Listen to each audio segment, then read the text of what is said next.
너는 7 안식년을 계수할지니 이는 7년이 7번인즉 안식년 7번 동안 곧 49년이라. 7째 달 열흘날은 속죄일이니 너는 뿔나팔 소리를 내되 전국에서 뿔나팔을 크게 불지며 너희는 50년째 해를 거룩하게 하여 그 땅에 있는 모든 주민을 위하여 자유를 공포하라. 이 해는 너희에게 희년이니 너희는 각각 자기의 소유지로 돌아가며 각각 자기의 가족에게로 돌아갈지며 그 50년째 해는 너희의 희년이니 너희는 파종하지 말며 스스로 난 것을 거두지 말며 가꾸지 아니한 포도를 거두지 말라. 이는 희년이니 너희에게 거룩함이니라. 너희는 밭의 소출을 먹으리라. 이 희년에는 너희가 각기 자기의 소유지로 돌아갈지라. 내 이웃에게 팔든지 내 이웃의 손에서 사거든 너희 각 사람은 그의 형제를 속이지 말라. 그 희년 후에 연수를 따라서 너는 이웃에게서 살 것이요 그도 소출을 얻을 연수를 따라서 내게 팔 것인즉 연수가 많으면 너는 그것의 값을 많이 매기고 연수가 적으면 너는 그것의 값을 적게 매길지니 곧 그가 소출의 다소를 따라서 내게 팔 것이라. 너희 각 사람은 자기 이웃을 속이지 말고 내 하나님을 경외하라. 나는 너희 하나님 여호와이니라. 너희는 내 규례를 행하며 내 법도를 지켜 행하라. 그리하면 너희가 그 땅에 안전하게 거주할 것이라. 땅은 그것에 열매를 내리니 너희가 배불리 먹고 거기 안전하게 거주하리라. 만일 너희가 말하기를 우리가 만일 7째 해에 심지도 못하고 소출을 거두지도 못하면 우리가 무엇을 먹으리요 하겠으나 내가 명령하여 6째 해에 내 복을 너희에게 주어 그 소출이 3년 동안 쓰기에 족하게 하리라. 너희가 8째 해에는 파종하려니와 묵은 소출을 먹을 것이며 9째 해에 그 땅에 소출이 들어오기까지 너희는 묵은 것을 먹으리라. 토지를 영구히 팔지 말 것은 토지는 다 내 것임이니라. 너희는 거류민이요 동거하는 자로서 나와 함께 있느니라. 오늘 본문 8절부터 희년에 관한 말씀이 나오고 있습니다. 희년이란 무엇인가? 안식년이 7번째 해를 가리키는 것이라면 희년은 그 안식년이 7번 지난 다음, 그러니까 77에 49죠. 그러니까 49년이 지난 그 다음에 50년이 되는 해를 희년이라고 합니다. 50년째 되는 해의 이 희년에는 그 대속죄일에 나팔을 불어서 희년을 이제 선포를 합니다.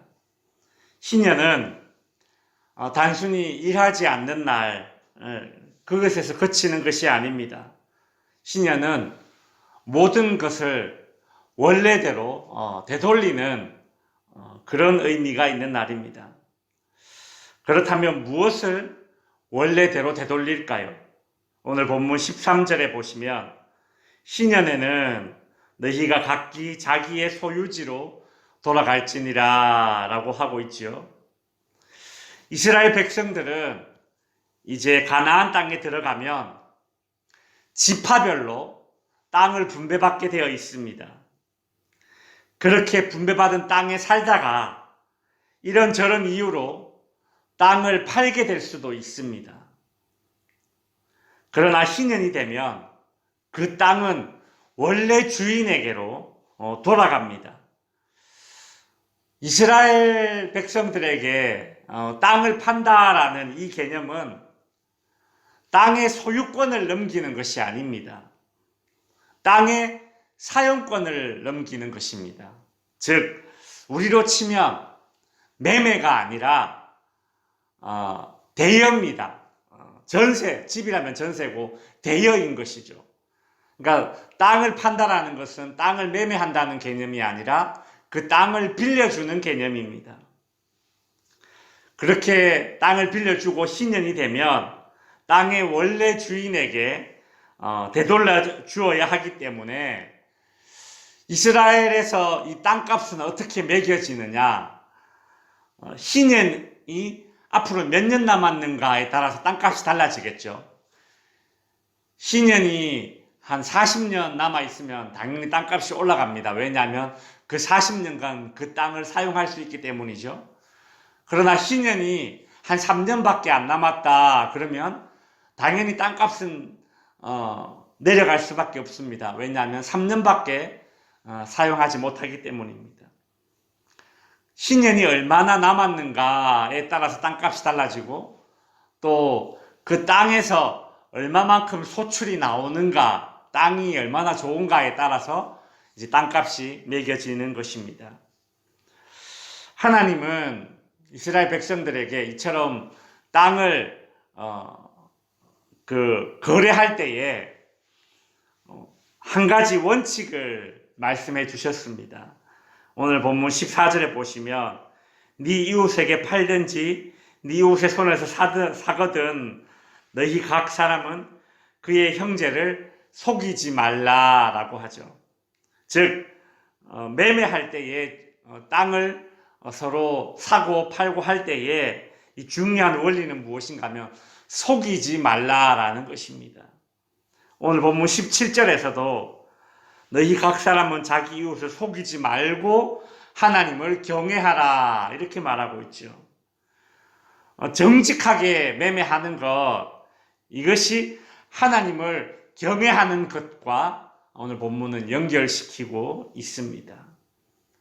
하나님께서 이스라엘 백성들에게 신년이라는 이 제도를 통해서 땅을 영구히 팔지 못하고 신년마다, 즉 50년마다 원래 주인에게 되돌리게끔 하시는 이유는 무엇인가? 23절에 나오죠. 토지를 영구히 팔지 말 것은 토지는 다 내 것임이니라. 너희는 거류민이요 동거하는 자로서 나와 함께 있느니라 라고 하십니다.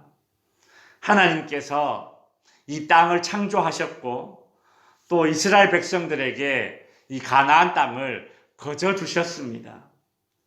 그래서 땅은 하나님의 것입니다. 따라서 이스라엘 백성들은 이 가나안 땅에서 거류민이요 동거하는 자로서 그런 심정으로, 즉 나그네의 심정으로 살아가야 하는 것이죠. 또한 땅에서 얻게 되는 모든 부와 재물에 대해서도 청지기 정신으로 그렇게 살아가야 합니다. 말씀을 정리하겠습니다. 이스라엘 백성들은 가나안 땅에 들어가서 이제 안식을 누리게 됩니다. 그러나 동시에 역설적이게도 그 정착 생활 가운데 나그네 의식을 가지고 살아야 합니다. 마찬가지로 이 땅의 성도들은 영적인 나그네로 살아가는 것입니다. 바울은 빌립보서 3장 20절에서 오직 우리의 시민권은 하늘에 있느니라 라고 말하였습니다. 땅에서 나는 것을 누리되 땅 자체를 의지하는 것보다 하나님을 의지하는 그런 삶을 살 수 있는 우리 성도님들이 될 수 있기를 주님의 이름으로 축원드립니다.